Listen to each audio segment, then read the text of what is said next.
Thank you, Miss Mary Ann. Now I am after that presentation of Margaret. Now I'm anxious. I'm nervous to do my presentation. Good evening, everyone. My first title is The Power of Understanding the Whole and Its Students who use concrete materials develop more precise and more grade-level mathematics in a dual language classroom. Often show more motivation and on-task behavior. I believe most of you are familiar with the ideas and better apply these ideas to life title that we state assessments often requires students to solve problems. Therefore, we need pedagogical practices so that would provide the necessary skills for students to create their learning by understanding the whole as well as its parts. Okay, so the objectives of this research study are to seek answers to the following questions. What are the different models for teaching with the math coach through constructivism implemented in teaching fourth grade level mathematics in a dual language classroom in Nathaniel Hawthorne Elementary School? Number two question is, what are the highlights of the constructivism practices that support multilingual students within the grade level curriculum? And number three, how are teachers implementing constructivism practices being inspired to be responsive to their students' needs and adjust their instruction as they learn from their students and each other? And of course, lastly, based on the finding of the study, what changes to the teacher instruction should be made to ensure student success? All right. So for my second title, I have teacher stress and coping during COVID-19 pandemic, a systematic review. Research has shown that teachers endure a high level of work-related stress. Amidst the current COVID-19 health crisis, individuals within this profession are experiencing even greater stress levels. It is important to examine everyday stress in teachers and identify effective coping strategies that may help them manage their stress effects. A better understanding of teacher as a unique demographic who may benefit from especially tailored stress management intervention has important clinical and research implications. Next slide. The intent of this research study is to seek answers to the following questions. Number one, how has the perceived work-related stress changed at the onset of COVID-19 pandemic? Number two, what is the extent of the increase of teachers' stress level during the COVID-19 pandemic? And number three, what coping strategies have teachers found helpful during the COVID-19 pandemic? And lastly, based on the finding of this study, what stress management intervention needs to be implemented to help teachers cope with work-related stress? And those are the those are my two proposed titles.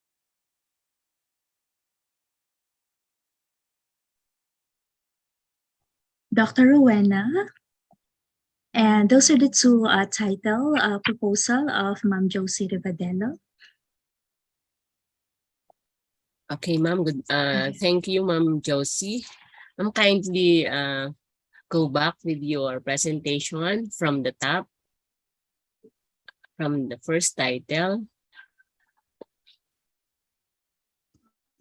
The power of understanding the whole, and I can see the wait, I will.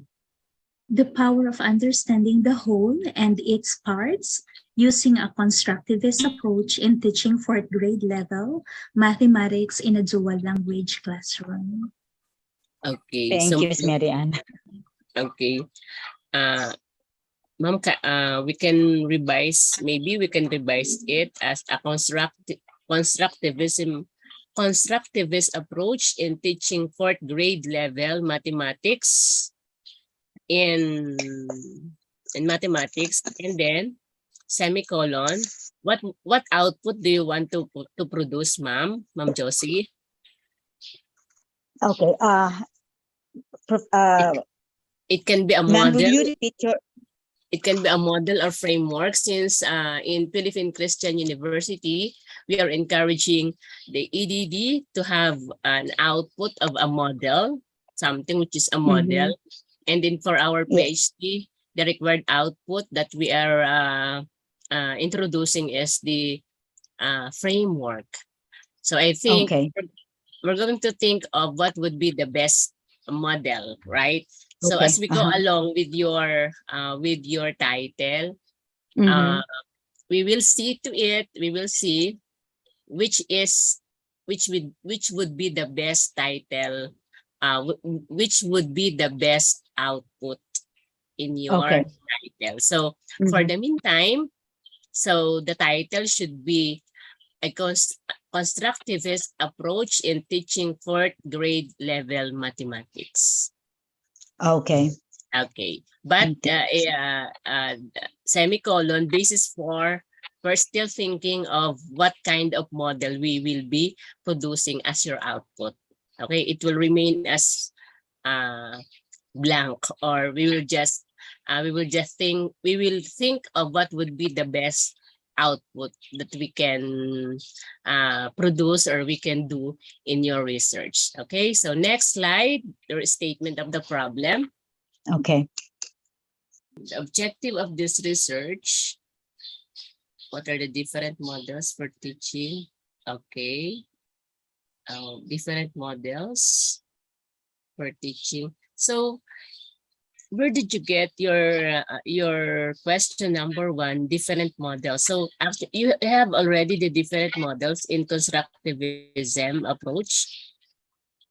Yes, because our fourth grade teachers are using a lot of the STEM scope activities, which are based on the constructivism approach. Is it a model already, or just an intervention activities, or a series of activities? It's a series of activities, and it's more on the hands-on. It's a Mm, lot of hands-on activities. okay. So if it is not a model, so we will change it, the question number one, right, ma'am? So, Okay. okay, we will Mm-hmm. change it. Okay, you're going to think of what would be the best questions number one. So what are Okay. then number two, what are the highlights of the constructivism practice that support students within the grade level curriculum? So how are Mm-hmm. the teachers implementing constructivism practices being inspired? Responsive to their student needs, okay, changes. So maybe, ma'am, we can look for some theories that we can, so that we can have our variables to be used in our statement of the problem, right, ma'am? Okay. We can read many theories. Uh-huh. By the way, ma'am, may I ask what Mm-hmm. type or research design you are planning to do? I'm thinking of doing a qualitative research as well due to the limited number of respondents. You're going to use a qualitative. So who are your target respondents? The fourth grade teachers in our campus. And actually, I'm thinking to actually ask, change that into all our math grade, math teachers. I mean, from K to 5, because in our campus we only have 3 math teachers in fourth grade. So that's very small. So I'm thinking You of only, changing that to actually. okay, ma'am. Actually, in a qualitative research, we are requiring at least 5 to 20 respondents. So if you have at Right. least Uh-huh. 5, if you have at least 5, you can pursue your qualitative research. Your title is good, ma'am. So will just Mm-hmm. revise or some of your statement of the problem. Maybe we can Okay. read some of the related studies about constructivism approaches po. Actually, here in the Mm-hmm. Philippines, Yeah. we're using also this constructivism approaches. That's why I'm impressed. I'm so impressed with your title. Maganda po yung the title itself is very good. So it's really worth to study constructivism approach, ma'am, and practices. So it's really, Mm-hmm. we can, maybe some of the researches after you have conducted this research, they can use also your research as a reference, especially Okay. you will be conducting qualitative, and that's really good. Mm-hmm. A qualitative Okay. research is really good. Okay. Mm-hmm. So maybe uh as you go along with your title, you can think of the best output. Anyway, this is just a starting point of our proposal. You can think of Right. the best output, but the title itself, it's really good na, the constructivism approach. So yun na lang, ma'am, the output, we will think of the best. Maybe we can think of a teaching model, di ba? Yeah. Prof. Rowena, Uh, when I was writing this proposal, I was thinking of our teachers um who are not so keen in presenting hands-on activities. I'm hoping that our teachers through the studies, our teachers would be able to uh, provide our students with a more authentic learning through the hands activities or through positivism approach that they will um, implement in their classroom. yeah, actually, ma'am, you can have a model in which in that model you're Mm-hmm. going to provide some let's say intervention activities or any other instructional Okay. materials to be used by the teacher, so that they can Mm-hmm. teach effectively the constructivism approach, Okay. something like that, Okay. oh, ma'am. And then Okay. for your Thank you so next much. Mhm.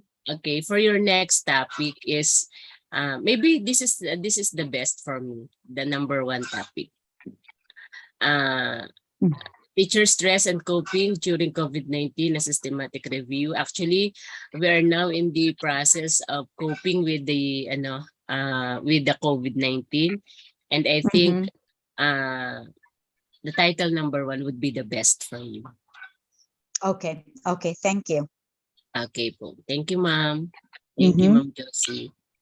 Thank you. Thank you, Ma'am Josie, for your presentation. And like again, it's very like I'm learning a lot, and then I think my classmates are learning a lot too from those from those sharing and then from the feedback. And then at this point, I would like to call our next presenter, Mr. Richard Ramos, to present his two proposals. Okay, I'm going to Yeah, thank you. And good afternoon to those who are in the US, and good morning to those who are in the Philippines. Actually, I'm here located in Beijing, China. So we're the same time as the Philippines. I'm a second grade teacher, and I've been here in China for the past 9 years. Before that, I worked for 6 years back in the US also. So yeah, if Mom Josie is already anxious, I think I'm very, very anxious about what I'm going to present. But again, my experience is based on being here in China. Like the rest of the world is already going back and coping with COVID-19. Here, we're still doing online teaching because of the number of cases, because of the COVID-19 zero policy. So yeah, if I may present, Miss Mary Ann, could you please proceed to the next one? So the title of my first uh, the first title is Online Parent Teacher Conference in an Elementary Bilingual Education Setting. advantages and disadvantages. Actually, one of the things that we've been doing for the past 3 years is that we've been using online parent-teacher conference due to the restrictions of COVID-19 here in Beijing, China. So to maximize the protection of the school's community and those protocols, the school provided online services for both students and parents. So according to the recent epidemic prevention and control requirements here in China, schools who are currently under close management need to hold conferences online. So that's the whole thing here. So what we do is we use different platforms. We use platforms such as there's one in WeChat, in WeCom. We also use platforms for Teams, Microsoft Teams, and Zoom also. So this research is designed to gather information about the advantages and disadvantages of online parent-teacher conference for both teachers and parents. So this research would like to answer the following questions. So what are the benefits and drawbacks to parents attending the parent-teacher conference online regarding their experience, the connection problems, location, those things. The second question will be for teachers. What are the benefits and drawbacks in preparing as you prepare because you're going to do it online and administering parent-teacher conference to parents online. So there's different ways that teachers prepares it. Some prepares videos, some prepares a portfolio, some prepares using PowerPoint. So it's different preparation compared to if you are offline doing parent-teacher conference. Yeah. And then if I may proceed with my second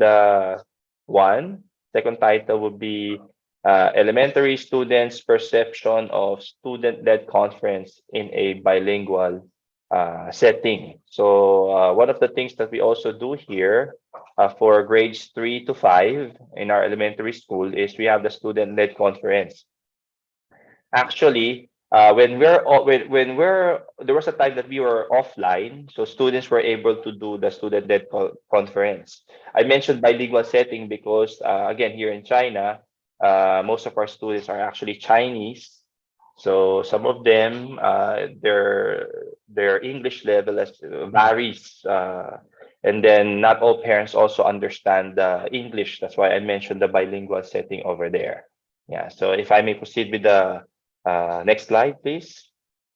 Okay, so the statement of the problem is the research is designed to gather evidence on the perception of elementary bilingual students at Beijing International Bilingual Academy regarding the student-led conferences. Yeah, so student-led. So it's the students who are leading the conference. The teacher is there, the student is there, the parent is there. So specifically, we seek to answer the following question: how much time do students spend to prepare for the student-led conference? For grade 3s, for grade 4, for grade 5 students, which part of the student conference were they engaged the most? And then, because usually the conference will last for 30 minutes. Actually, it's 20 to 30 minutes. So what are 3 things they can improve about their student-led conference? And then what is one thing they would like to change about the student-led conference? So those were the 2 topics that I have in mind, being in a elementary school setting. Thank you so much po. Thank you so much, Sir Richard. And then, Ma'am Rowena, those are the 2 topics proposed by Mr. Richard Ramos. Okay, thank you, Ma'am Mary Ann. Thank you, Sir Richard. So can we go back with the first statement, first title? Okay, online parent teacher conference in an elementary bilingual education setting, advantages and disadvantages. Actually, this is a very good topic, Sir Richard. Same with the other topics. This is a very good topic for your present situation there in China. So I think, may I suggest if we can change the term advantages and disadvantages as a SWOT analysis. SWOT, the strength, the weaknesses, and the opportunities and the threat, so that it will be, you can target everything about online parent-teacher conference. As advantage, so you have the strength and weakness, the disadvantages, and you can see also the opportunities and the threat in this online parent-teacher conference. Maybe we can, we can we can in this way, a SWOT analysis on online parent-teacher conference in elementary bilingual education setting. Anyway, this is just a proposal. No, so during your once you have conducted the actual dissertation writing, and it will depend on your advisor also. But I think for me, so to make it a better title, so we can use a SWOT analysis, and I think this is a qualitative research, right?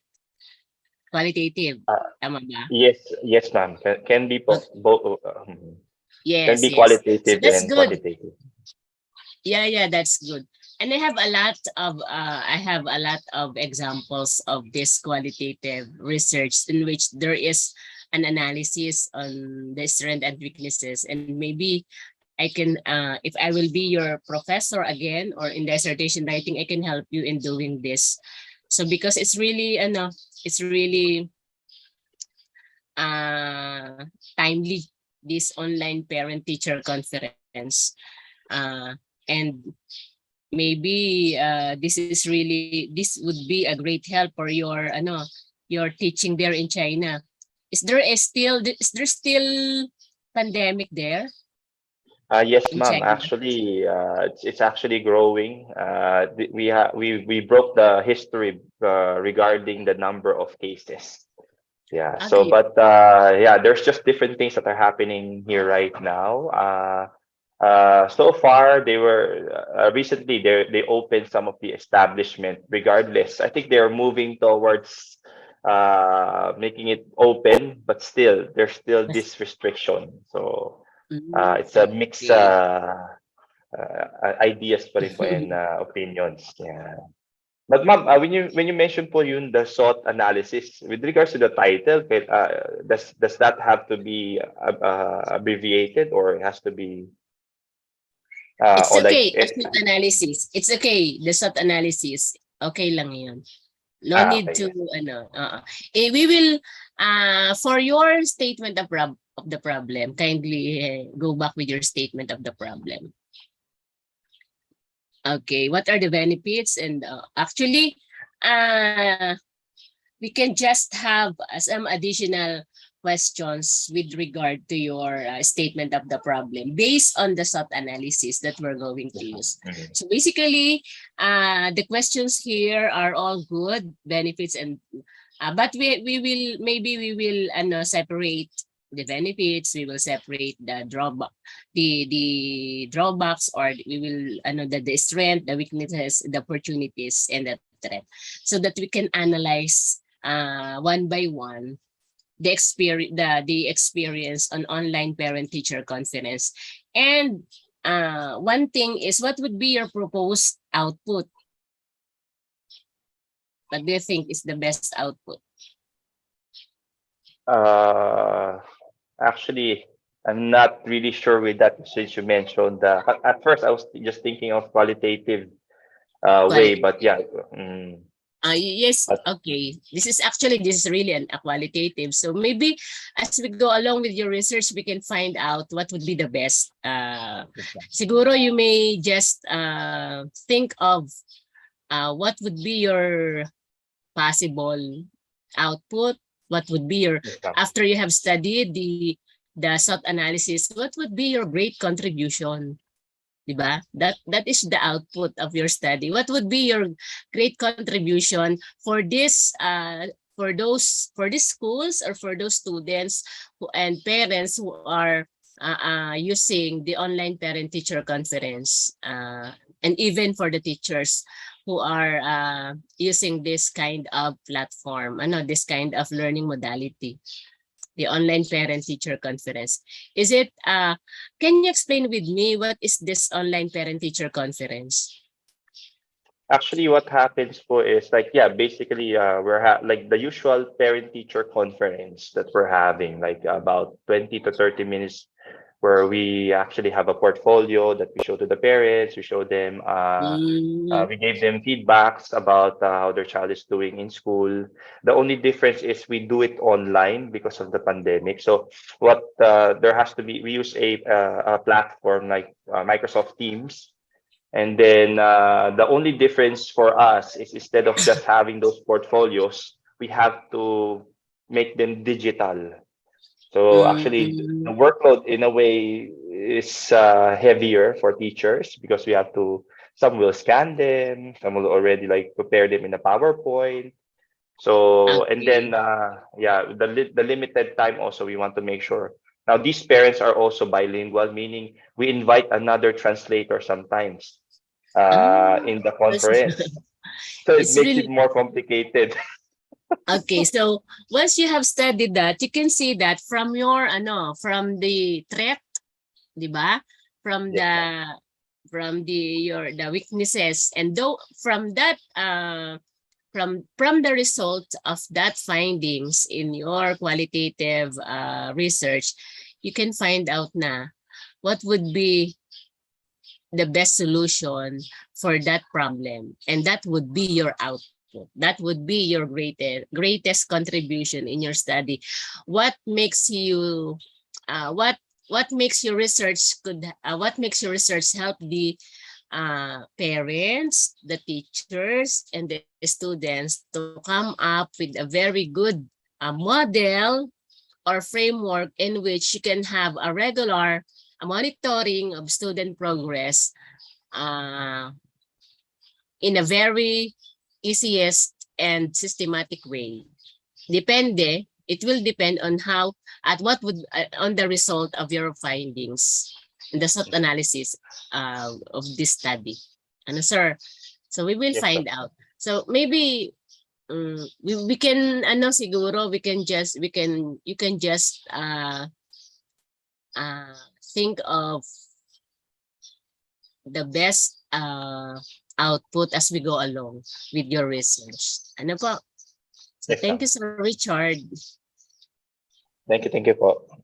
This the number one title is the good one. Yes, ma'am. Thank you so much, Sir Richard, for your presentation and for the feedback. And then our next presenter will be Fe Chavez. And I'm going to set this, Ate Fe. She is actually, ma'am, sick today. And so I'll skip and there Okay, you I go. apologize for my voice. I'm experiencing colds and cough and flu symptoms, but I would like to present the proposed titles and the statement of the problem. So my name is Faye Chavez. I am here in LA. I'm a special ed teacher. I've been here for quite some time. It's been quite journey, but I'm okay. Okay, so the first title that I have, Mary Ann, if you can please change it, is Social and Emotional Foundation vis-a-vis Academic Performance, a basis for ASL program at Santee Education Complex and other public schools in LAUSD.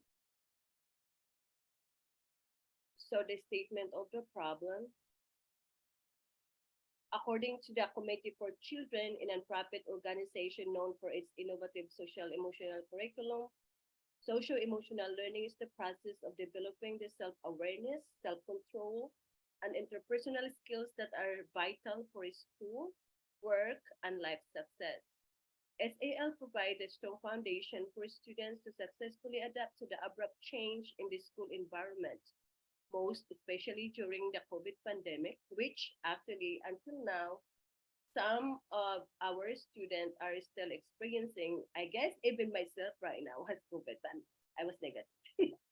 Anyway, in this research study, I would like to find out what are the different SAL program being implemented at our school, Santee Education Complex, and other schools in Los Angeles Unified School District, specifically for freshman students, and how effective these programs are based on students and faculty members' perspective. This problem matters because not all schools in the state district consider the implementation of these AL programs for students. The research topic is very relevant, especially now that we're still experiencing the effects of the pandemic. The materials I will conduct an electronic survey and a hard copy for both faculty and students of the concerned school. And these are the questions that will aim to answer. How does COVID-19 affect the socio-emotional learning of freshman students at Senti Education Complex and other selected public schools in the district? The second question is, what are the SEL programs being implemented in those schools? How effective are SEL programs in the academic performance of the freshman student of Senti Education Complex? And what does that look like in the curriculum, instruction, assessment, and climate? I will conduct a survey or questionnaire among freshman high school students to assess how students are affected by COVID-19 socially and emotionally. For the second title, this one, transitioning from online teaching to face-to-face teaching at Senti Education Complex. This is just like, this is actually like gonna be my original one because I'm going to make an assessment. Remember how before we are face to face, and then with the COVID we resorted to the online, and then this one is the abrupt change again from face to face and from online to face. So these are some of the questions that I would like to um, answer. So the onset of pandemic COVID-19 in March 2020 dramatically affects the globe, not only its health and socioeconomic sector, but more importantly, education. During this occurrence, the United States of America, or all the world, or government forbids face-to-face teaching in most, if not all, the country's state, including Senti Education Complex, resorted to online instruction. At this time, almost all schools are back to face-to-face learning. Hence, this research aimed to find how students and staff are adjusting from online to in-person instruction. This research will discuss the challenges of the abrupt change from online teaching to in-person. Oh, I forgot. I forgot. This one is not supposed to be there, but it should. So these are some of the questions or the aims. Identify some instructional strategy that will promote the active participation of the face-to-face learner. Will teacher and students become familiar with a strategy that teachers are going to use at this time from online to face-to-face, and identify the advantages of the face-to-face learning from the online based on the perspective of Senti students and faculty members. This topic is very relevant because we are still experiencing the aftermath of the pandemic.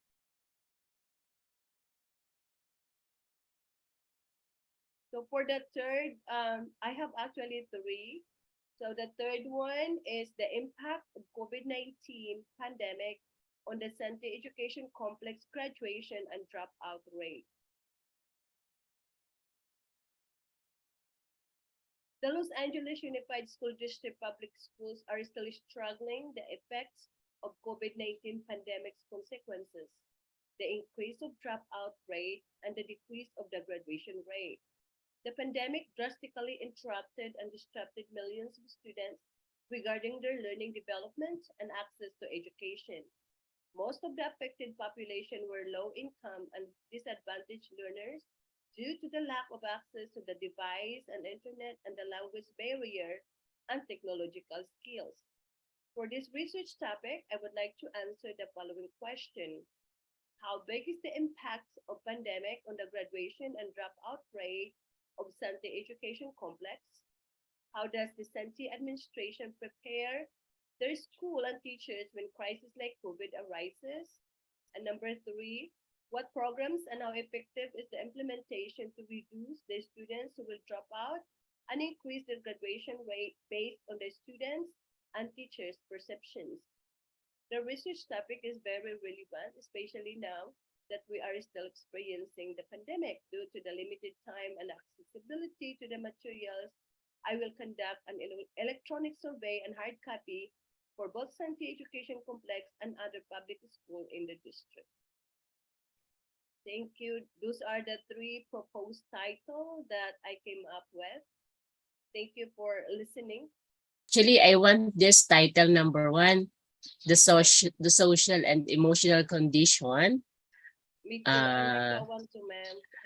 Vis-a-vis academic performance. So you're going to see the relationship and the effect of the social and emotional condition of students with their academic performance, right? Am I right, Ma'am Fe? You're going to find out the relationship of these two variables, the dependent and dependent variables, social and emotional condition, and Yes, the academic performance. Yes, ma'am. Vis-a-vis academic performance. Yeah. It's like, Okay, so how does actually that- I like this number 1 title, ma'am. Thank I you. like this number 1. So may I see the statement of the problem? Kindly go back with the please turn into the I can read it one more statement of time the to you, problem. ma'am. I'm sorry, I'm really sick right now. That's why probably you were not able to hear me. But I can read it one more time if you want, ma'am.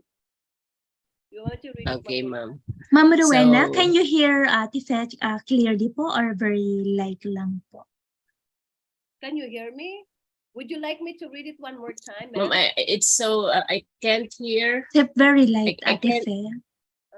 I'm not sure why. So if not, Ma'am Rowena, I can help her out to read the 4 statement of the problem po. For this one. So how does COVID-19 affect the I- socio-emotional learning of freshmen students in at Santi Education Complex and other selected public schools in the district?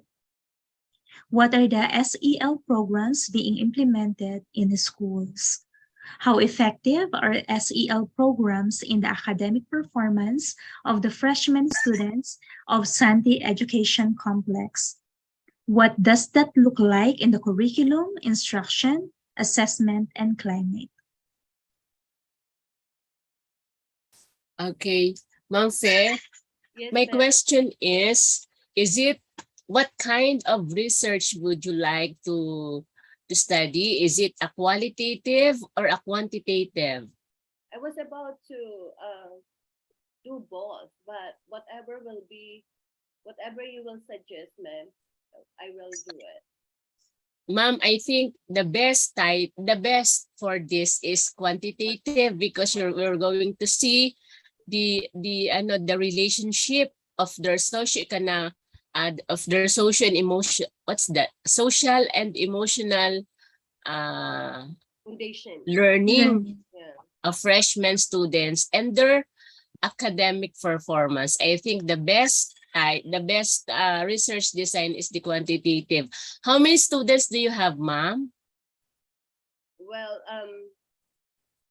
the average is 190, but I'm targeting actually the whole freshman in our school. Yes, ma'am. So that's good, ma'am. Okay, that's good. So as we go along, we will just have a good statement of the problem for that. So for today, you just have related studies and literature with regard to social and or social emotional learning of freshmen, and then excuse me. And we will see what would be different variables to be used in your statement of the problem. Okay. Okay, ma'am? Okay. So, ma'am, okay, thank you. Thank you for your presentation. I think the best title is the number 1 title, ma'am. I Okay. like that one too. Okay, Dr. Rowena, so here are the two topics that I would like to propose for this research. First, I'm going to give you the background information of like what I'm teaching and then the school that I'm teaching. So I'm a biology academy and ELD 3 teachers from La Vista High School. La Vista High School is a special school because it is the only continuation high school in Fullerton School District.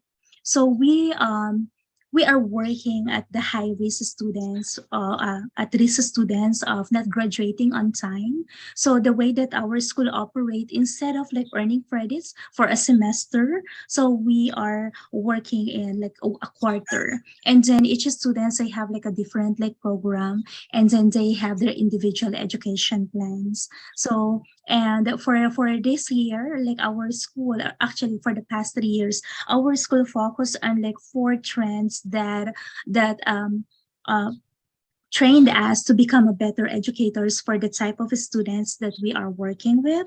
So we have the school introduce us the 12 best practices that they want to see in every classrooms, in every teachers, and they even like hired a company, Elevated Achievement Company, to train all the teachers. We also have like trainings, like rigid trainings for technology, and then introduce different technologies in the classroom.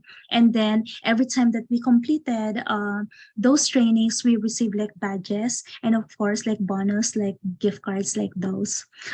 And then we also have like the trauma informed training, because most of our students they have like they weren't able to be successful in their school, in their comprehensive high school, because they experience trauma. So all the teachers, so we have the trainings on trauma informed instruction.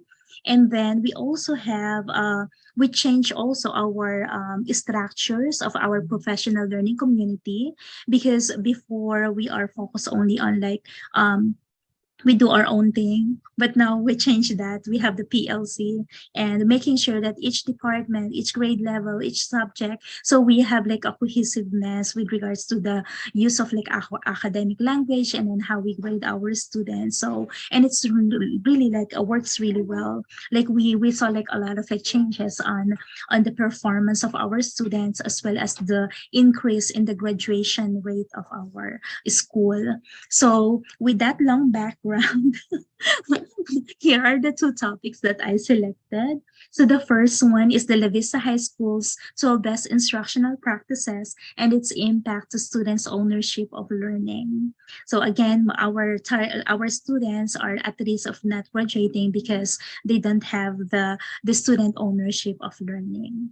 So increasing student ownership become the main goal of La Vista High School in implementing the 12 highly instructional practices for the past 5 years, which include the 4 areas of focus: the curriculum, instruction, assessment, and climate. So according to Hattie, so Hattie is like is a great influence to almost all of us at La Vista. Hattie, according to Hattie's barometer of influences on learning, so these strategies, if implemented correctly or properly, it will give 2 to 3 years academic growth in a school.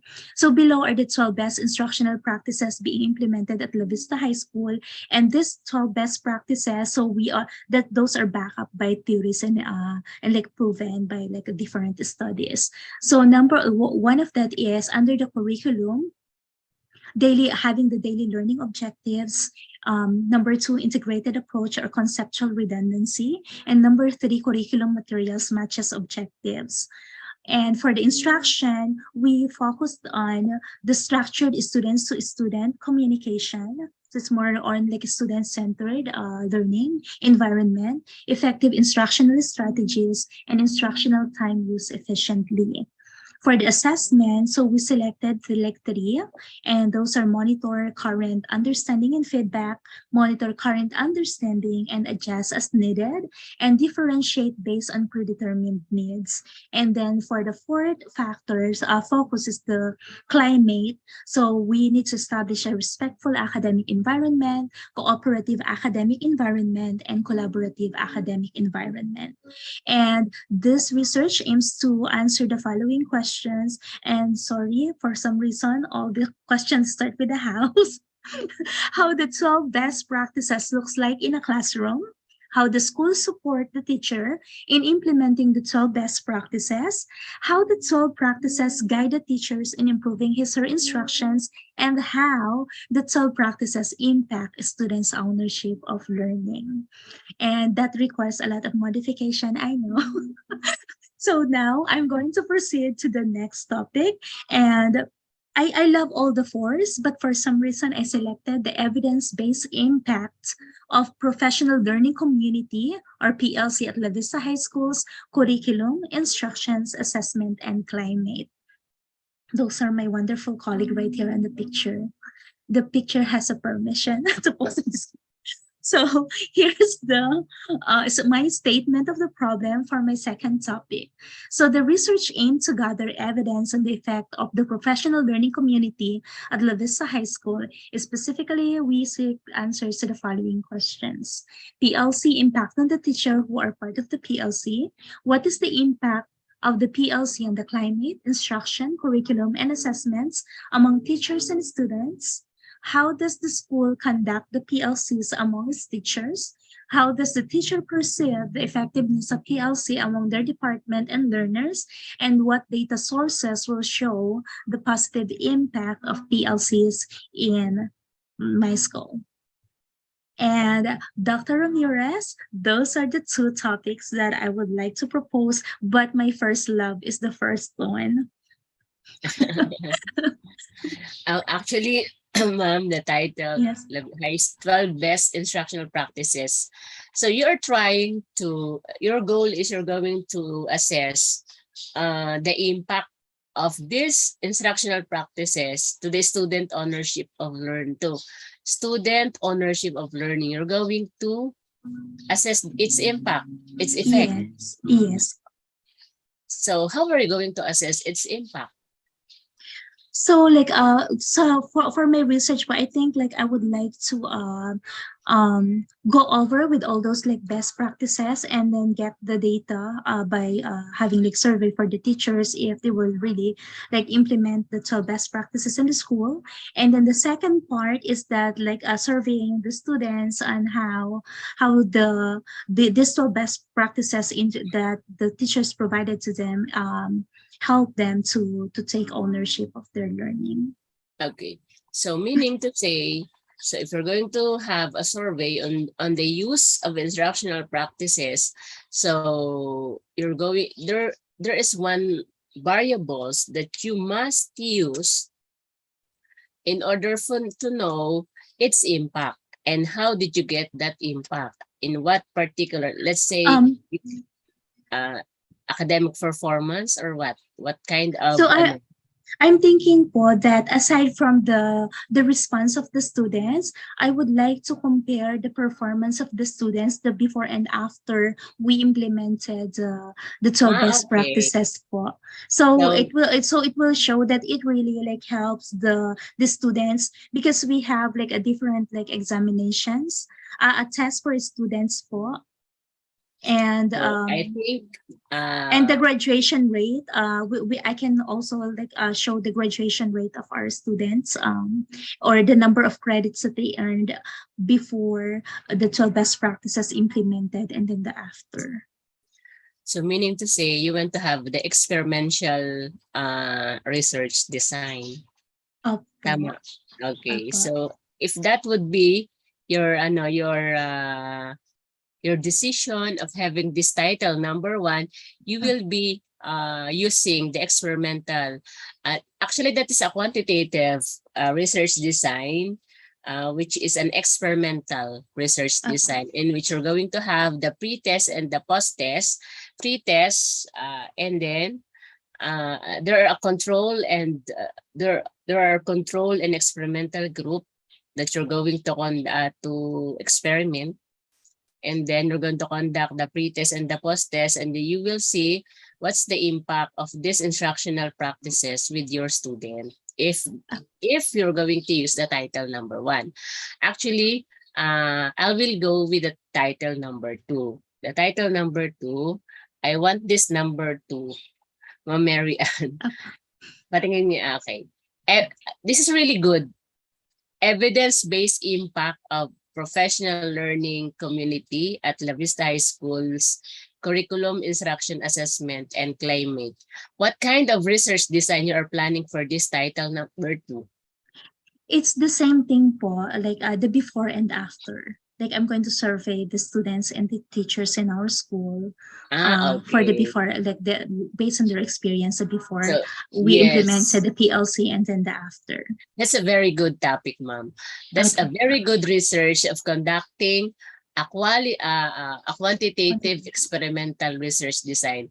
Good luck, Ma'am Mary Ann. I'm looking forward for this very good topic. You can use both in an experimental research design. You just decide what would be your which is the best for you, the one or two, but you can, these two topics are both good. Okay. Thank you po. Thank you, Mary Ann. Okay. And then at this point po, I'm going to pass to Ma'am Anna, the presenting the remaining of my classmates' presentation. And then I think it's Ma'am Angie who will be the next Ma'am Anna. Or okay, thank you, Ma'am Mary so Ann. Thank you so much. And Ma'am Anna, I'm going to make you as the host this time. Okay, thank you so much. Let me share my screen. Thank you, Mary Ann. Thank you. Bye.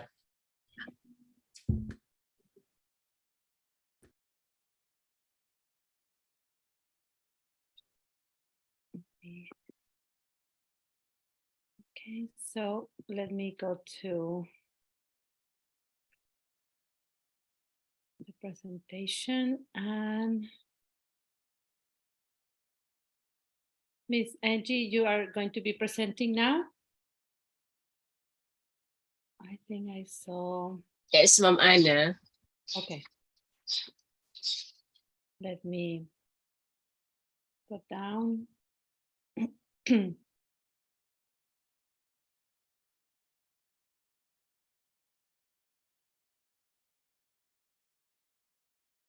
Angie, here you go. Let me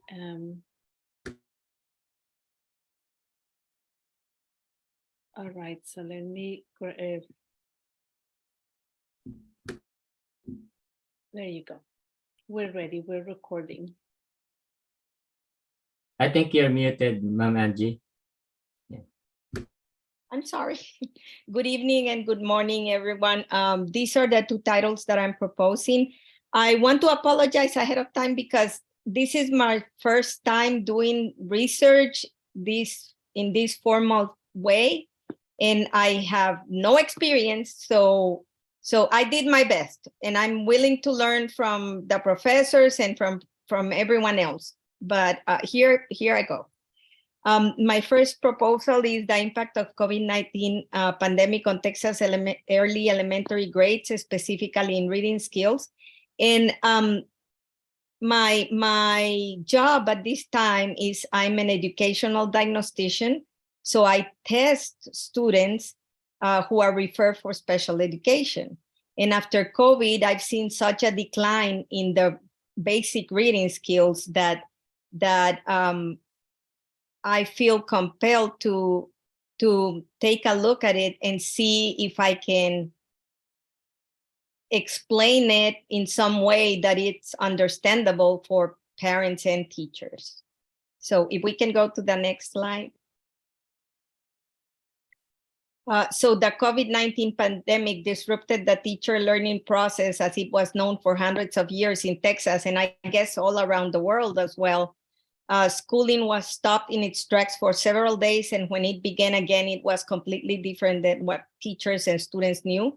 Virtual programs were implemented on the go, gathering and delivering technological tools as fast as possible, modifying and or creating curriculum and putting it in place simultaneously. Basic reading skills are extremely important in the early grades, kindergarten, first grade, and second grade.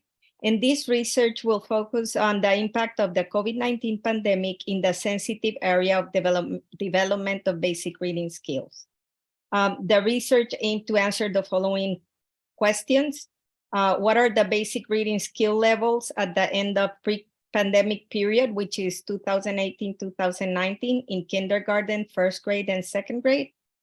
What were the basic reading levels at the end of the first year of the pandemic, 2019-2020, in the same areas, kindergarten, first grade, and second grade? And what were the basic reading levels at the end of the second year of the pandemic, 2020 and 2021? In the same areas, again, kindergarten, first grade, and second grade. Question number 4, what is the correlation between the basic reading skill levels in these 3 years? And number 5, which basic skills were mostly impacted during these school years, and what recommendations can be made to improve the affected areas? The second title is Secondary Student Perception of Vocational Education. And for this one, I've seen a lot of students that are graduating from high school but have no idea of which way they want to go, what other careers they want to pursue. And some of them are even dropping and not going to college and not enrolling in any other type of career. So the central focus of the present study is to examine the relationship between the student personal factors such as gender, race, academic performance, career awareness, and socioeconomic factors, and the perception of secondary schools students regarding vocational education. The primary research question is, are there differences in secondary students' perceptions of vocational education based on gender, race, academic performance, career awareness, and socioeconomic factors? These are the 2 titles that I'm proposing. So I would really appreciate your feedback.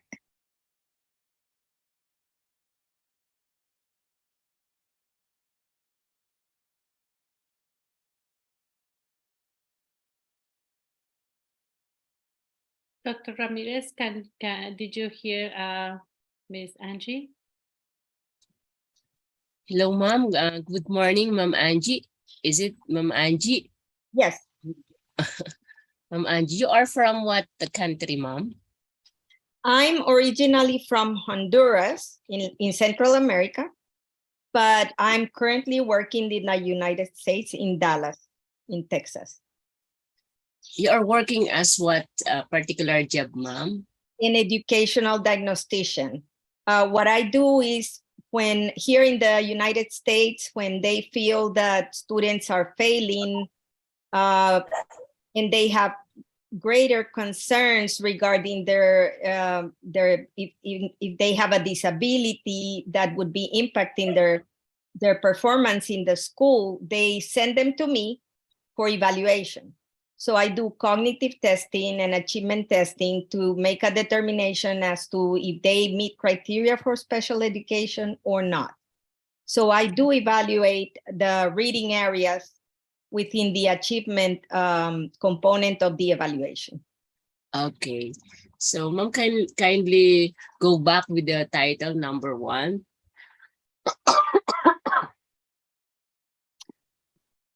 Sorry, I have a very dry cough. I can't talk very clear. No, we can understand you very well. And I do relate. I was sick 2 weeks ago. Yes. The title of number 1 is the impact of the COVID-19 pandemic. Actually, ma'am, the COVID-19 pandemic there in Texas is still inactive, the COVID-19 pandemic. I know there are cases, but it's not like we are not locked down or we are not virtual anymore. We are back into the schools. Okay. So I want to look at what happened to the reading skills for these kids who were virtually for an entire year mainly. Okay. So you want to, your main objective is to see what happened to the reading skills of the students after this COVID-19 pandemic, ma'am. Am I right po? Yes. Okay. So maybe we can revise this as the impact on the reading skills. The impact on the reading skills. Okay. Of Texas early. Wait, ma'am. The impact of reading skills. The impact on reading skills of what particular grade, ma'am? Kinder through second grade. Okay. The impact of reading skills. The impact of reading skills. The impact on reading skills of kinder to second elementary grades pa. Okay. Okay.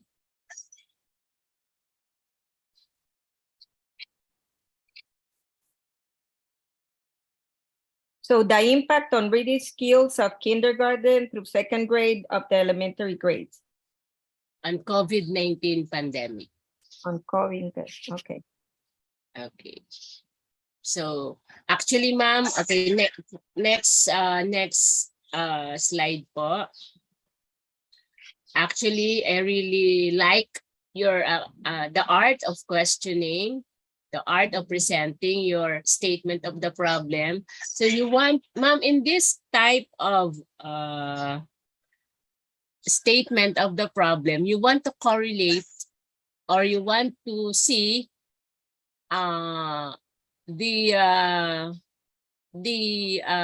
status of the reading skill level of the students from 2018 to 2021. You want to have a correlation or a comparison between and among the basic reading skills levels in kindergarten to second grading in these 3 executive school years. Am I right, ma'am? Yes, that's correct. Okay. So what would be your suggested output after you have studied the impact of this reading skill levels? To determine which of the basic skills were mostly impacted and what can be done to remediate them. Okay. So meaning, ma'am, you must think of some maybe variables in basic reading skill levels in which we can see on what is the particular level of reading skills they are in each level. Say for example, in what particular level of reading skills? Say for example, in kinder, are they in a frustration level? Are they independent level? Are they in, here in the Philippines, we have different level of reading. I do not know if it is also in your particular place. We have the frustration level, we have the independent level, we have the instructional level. Is yes, it the same? We have some levels, yes. Okay, so we will try to find out in what particular level of the students, what are they now in that particular level, and then we will find out what would be our greatest contribution. Say for example, in your research in school year 2018-2019, there are greater number of frustration level, di ba? In kindergarten. And then in 2019 to 2020, increasing the frustration level increase. And then in 2020 to 2021 also increases. So meaning to say there is a problem in reading skills among students, among kinder or among first grade and second grade. So after we have discovered that there are a lot of problems in the reading skills of the learners, so we must have our proposed output or contribution on how are we going to help them, so that we could able to help them to increase the reading skill level of students. Okay, so in our statement of the problem, we will find out where is in what particular level our kindergarten, our first grade, and our second grade are belong, particularly are they in frustration level, are they in independent level, are they in instructional level in each school year.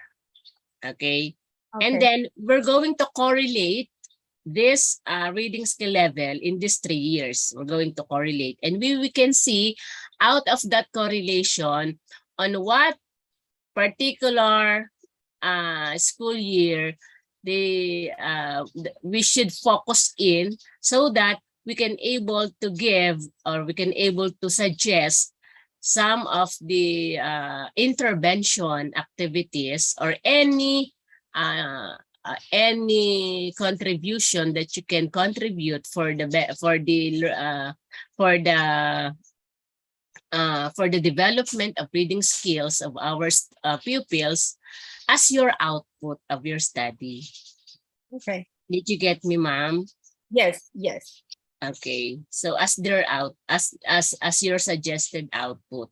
So maybe can you get, ma'am, their particular level, reading skill level? Yes, I can. We have a lot of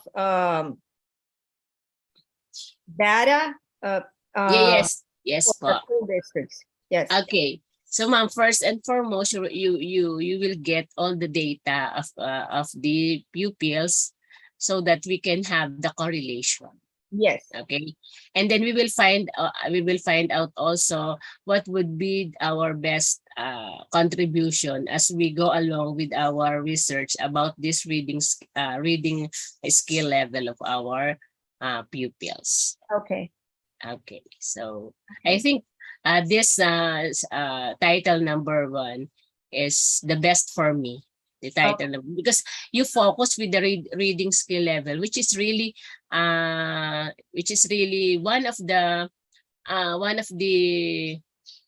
problems during this COVID-19 pandemic among learners. Even here in the Philippines, we really have a big problem with regards to the reading skills of our pupils, and even they were in a grade 5 or grade 4, 4th grade and 5th grade. They were not able to read. They are slow reader because of this COVID-19 pandemic. Okay. Now that you mentioned that, I know kinder, first and second are the early grades yes, for read, but rethinking, would it be better to look at second, third, and 4th grade, for example? Because if they were not in kinder, we're not gonna have data on that. Yes, yes, ma'am. Much better, because this grade, this 2nd grade, 3rd grade, and 4th grade, they were the one who experienced the COVID-19 pandemic itself. Okay. That's why there should be your respondents, there should be your participant in your study. Ano pa? I'm gonna change that then. Okay. I hope it's clear with you, Ma'am Angie. It is. But if I have any questions, I'll reach out to you. Yeah. Anyone who wants to ask questions with me, you can chat, personal message. It's okay with me. Okay. Thank you very much. I really appreciate your input. Yes. I'm Hana Shin. I'm a math teacher at High Point High School. And my first title is Teachers' Perceptions, Comparison Between Mainstream Students and ESOL Students Distance Learning During the COVID-19 Pandemic at High Point High School. Statement of the problem. The distance learning was not planned, but it just happened during the COVID-19 pandemic. Our school has 43% of ESOL population, and there is a huge difference in delivering instruction between ESOL and mainstream. However, we were not prepared to provide appropriate instruction during the pandemic. There is a need to reflect and assess delivering methods to improve both distance learning and face-to-face learning, because we still continue to use the same online resources. I didn't develop questions as a final, just this is my interest. Firstly, academic performance. Compare how mainstream students and ESO students at High Point High School performed differently or similarly. Second, teaching instruction. What are the different challenges in delivering instruction between mainstream and ESO during the COVID-19 pandemic? As for the improvement, what strategies can we use to support the ESO population in using the online? ESO students are students who are using English as a second language, and most ESO students they stayed in America, mostly year 1, year 2, and I'm focusing on year 1 and year 2. Their language level is beginners or like newcomers. Their technology literacy is also very beginners. So the COVID-19 impacted their learning a lot. So I'd like to know the differences between mainstream students and ESO students. What are teachers' perceptions? And then they definitely need to reflect themselves what happened. Because now pandemic is almost over, because the death rate is very low. So we are not closing anything. It's like normal. But the teaching method is, everything is almost the same. We are using Chromebooks and all the online materials. Even textbooks are all online. I didn't make any hard copies for students, not anymore. So the situation is totally different. So I'd like to know what teachers have, what kind of perceptions they have before and now. The instruction style is totally different. So yeah, that's my proposal, the first one. And then next one, title 2. It's very similar. It's about the same teachers' perceptions about online teaching. My focus is during the COVID-19 pandemic and after the pandemic at High Point High School. So before it was between the differences between mainstream students and ESO students. Now I'm focusing on during the pandemic and now, okay, after the pandemic. The statement of the problem, the sudden shift to distance learning from face-to-face traditional classroom setting has affected the teachers' perceptions of distance learning. However, teaching methods have been improved because of the online setting. The study will teach us what challenges our teachers had to face in delivering instruction, and how much we could learn by reflecting our teaching methods before and after the pandemic. It is worth preparing for the future distance learning. What were major challenges in delivering instructions during the pandemic? What new strategies or methods did you learn during the time? Teaching preferences or teaching methods after pandemic, online versus face-to-face or both combination. What platforms and programs are you still using after the pandemic? What can you tell the major developments in our teaching and learning? Okay, thank you, Ma'am Shin. Yes. Yun, how do we pronounce it? Hyuna. Hyuna. Chona? Yes. Chona Shin. Thank you. Ma'am, kindly go back with our title number 1. It really catch my attention, this number 1. Are you planning for what kind of research design, Ma'am Shin? Because it's perceptions, and I'm thinking of about 10 teachers for qualitative research. Okay, you want to have this qualitative research. How many respondents are you targeting? I'm thinking of 10. Okay, Is so it that's small? Okay, so that's good. That's Okay, good. okay. 10 respondents is good for our qualitative. And Mhm. you're going to compare the academic performance of mainstream students and ESOL student. How are you going to differentiate the mainstream and the ESOL? Because I was the one who had mainstream regular students, non-ESOL students. So their English is perfect. So they have, that's the normal students in regular students. And then ESOL students are there.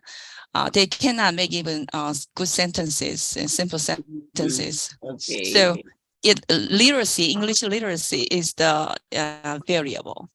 Okay, so I think, do you have the data on the academic performance of mainstream students and the ESOL students?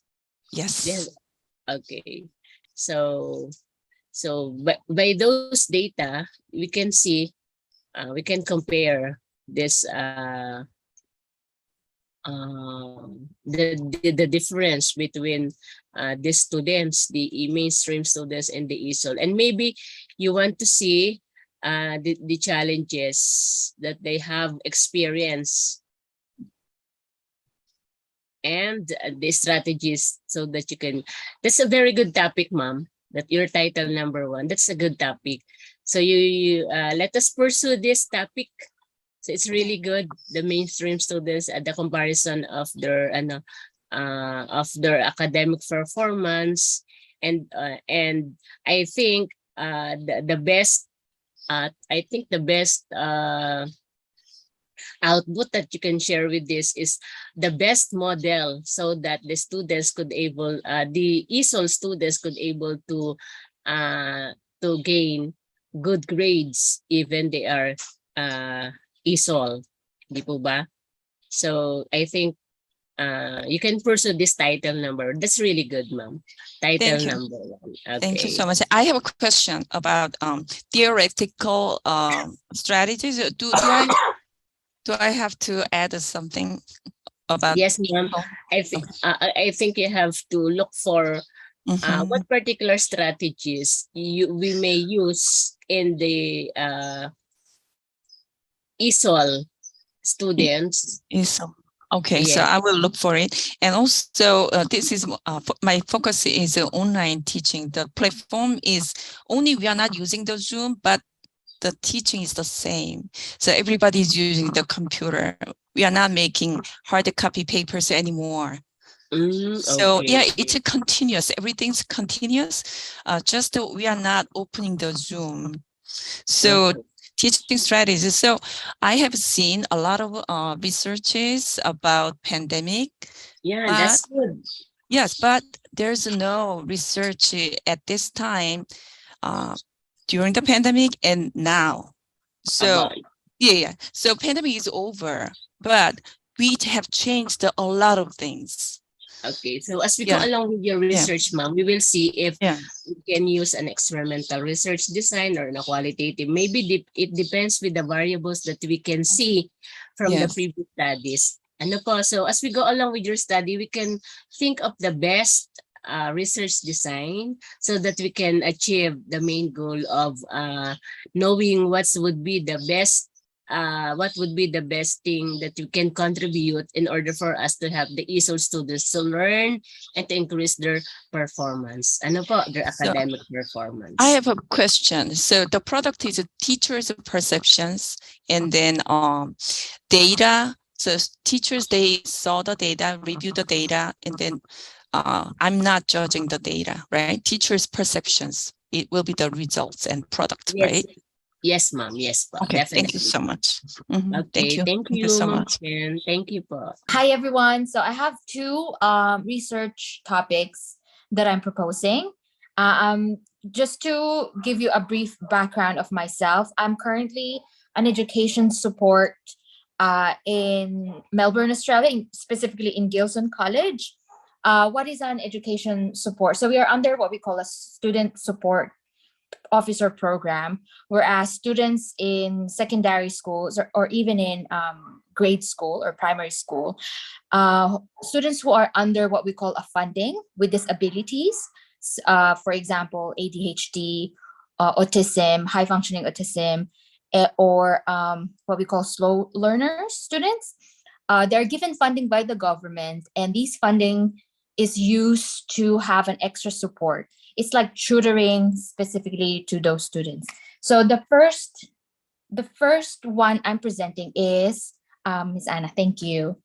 It's a review of Student Support Officer Program in middle school year levels at Gilson College. I'm currently a middle school student support officer, year 7, 8, and 9. So Gilson College has been largely affected by the pandemic the past 2 academic years, which had a negative outcome to the academic performance of students. This research will examine the implementation of the Student Support Officer Program in year 7, 8, and 9, and what had worked well in the delivering of the SSO services, and what had hindered the program in its effectiveness, and how to improve the program in the future. My questions will be the following. What are the facilitators and barriers to the implementation, specifically the internal or within the school? What are the various ways schools and their communities have used the SSO position? Third, what are the professional support and mentoring needs of the SSOs? How these needs have been addressed, and suggestions about additional ways to meet these needs. And finally, the strengths and weaknesses of the initiative as a whole, including governance, resourcing, and collaboration with a range of agencies and stakeholders. And the second one, since we've been into this COVID-19 pandemic school system, I guess everyone all over the world, we used technology in delivering teaching, the education itself. So with this regards, my second proposed research would be the trends in utilization of educational technology of middle school students at Gilson College. Computer literacy has been a subject of education research ever since personal computers introduced to the classroom, either as teaching aids or as tools for self-study. The COVID pandemic forced the schools to deliver all lessons using a variety of technology. Today, schools realize the importance of computer literacy in schools, and this study will aim to identify the trends in utilization of education technology of middle school students at Gilson College. First question, examine the effectiveness of educational technology on learning in middle school students. Second, positive and negative effects of the use of technology on learning in middle school students. Third, how the school identified the different technology utilized at Gilson College. Next, how often in a class period the teachers utilize technology in their classroom. Fifth, how teachers evaluate the effectiveness of technology in their classroom. And lastly, teachers and students' perspectives on the use of technology in the classroom. Thank you.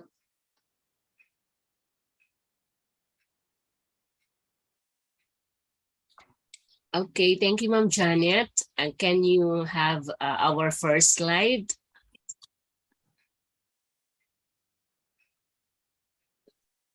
So a review. What is your plan, Ma'am Janet? Is it a qualitative or a quantitative research? I'm planning to do the qualitative, but my problem is I don't have enough. I'm not sure if I will have enough respondents if I will do a review. How many respondents do you reckon I will be needing for this research. If you're going to use the qualitative research design, you may 5 to 20 respondents are enough for Okay. your, yes, I for think your, I'll have 5. okay, for your qualitative design. It's okay for you, for a review of student support office program. Is it, are you part of this student support office program? Yes po, I'm the year 9 support officer. Year, what's that? It's grade 9, like that? Opo, year grade 9, grade 8 and 9. Okay. So student support officer pro, you're going to review particularly the barriers and the implementation of what particular implementation you are you want to review. It's the delivery itself in terms of, because we have, for example, in one classroom, we Yes. have a list of students, let's say around 5 students. We are specifically helping them in their activity. For instance, if they have a classwork or a seat work, and one student in particular I have was he is diagnosed with autism, and he's given a special provision, a special it's a revised seat work every time they have like an assignment. So I will help him out, kind of tutor him in a classroom. So I want to find out how the facilitation and the barriers in doing the help for these students is performed, or if it's effective or not.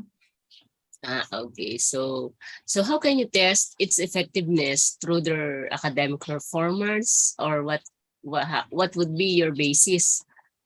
Yes, academic performance. Okay, so specifically, you're going to see the effect or the impact of this implementation with their academic performance.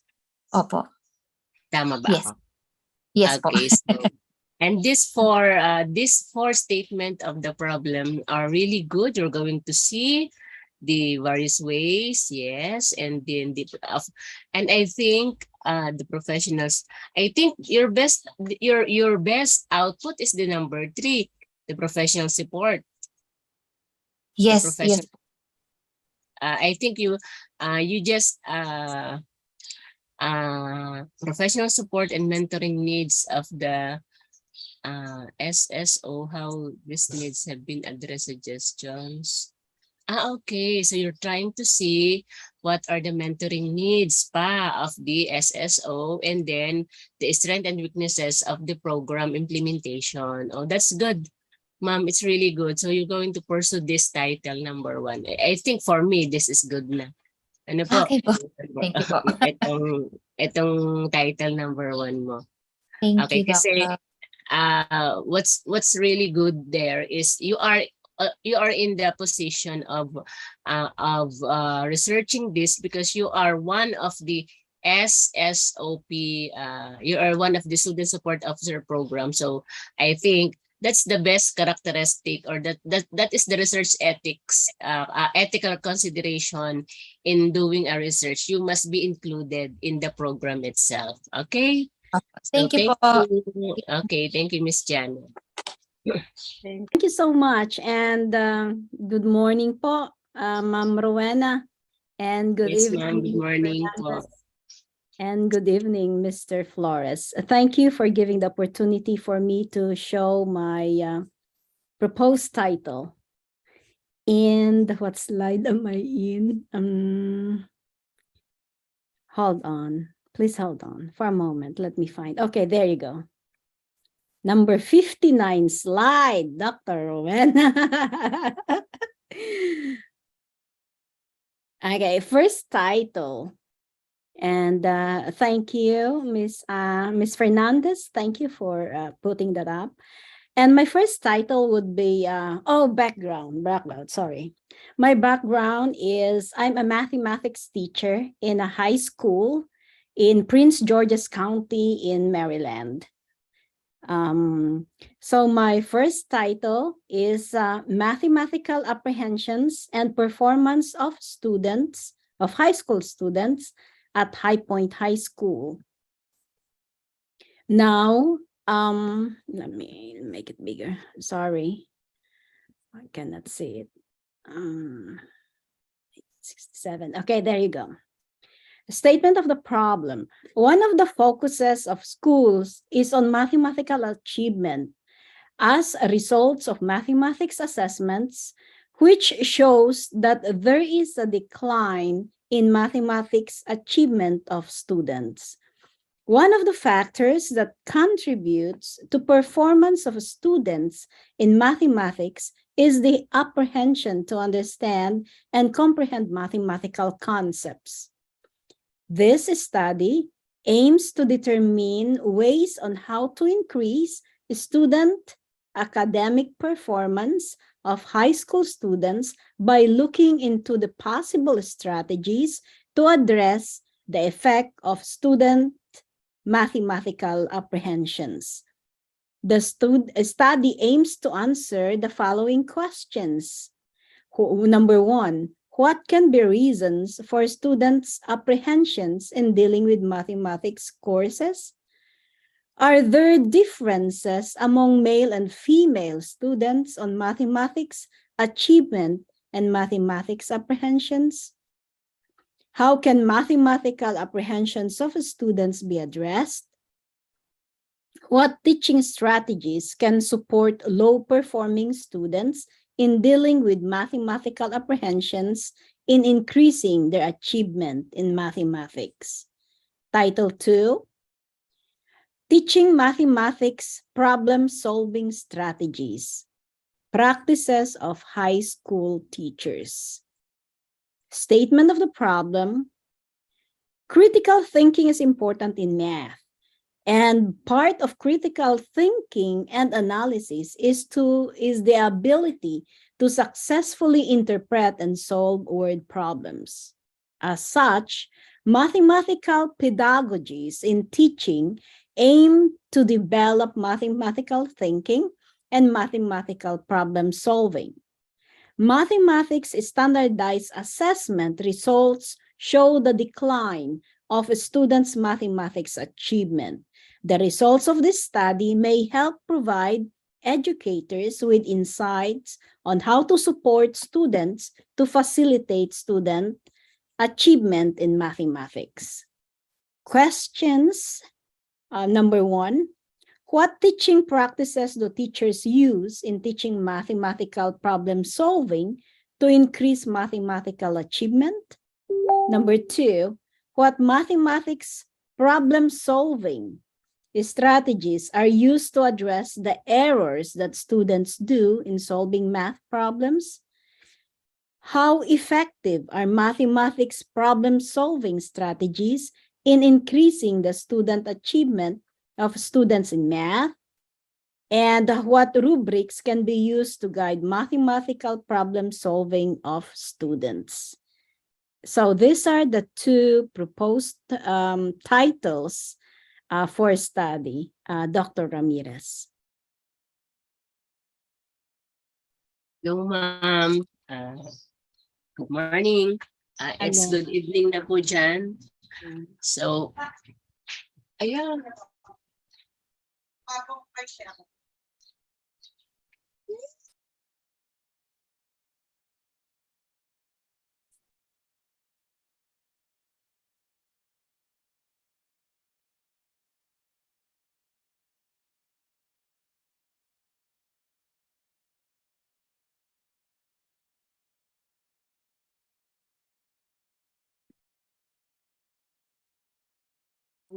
No, ma'am. I'm sorry. Sorry po for interruption.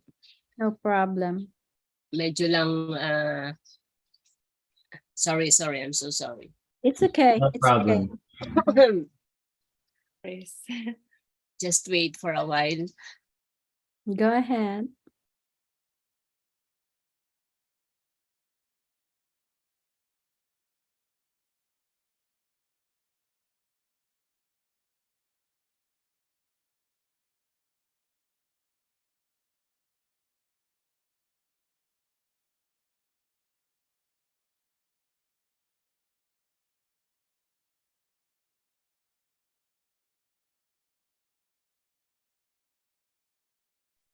Hello, Ma'am Hazel. May I see your kindly go back with your PowerPoint presentation, title number 1. So actually, your 2 titles are good enough for me. Which we will just see what would be your best choice for this 2 topics. But I really impressed with these 2 topics. Ano po? Mathematical apprehension and performance of high school students at High Point. At High Point High School, this is really good. So because you want to see the reasons and the effect of the performance of the students and their mathematical apprehensions. This is really a good title of your research. And then may I see the statement of the problem of this title. So reasons. So you want also to see the difference of this achievement of these 2. I'm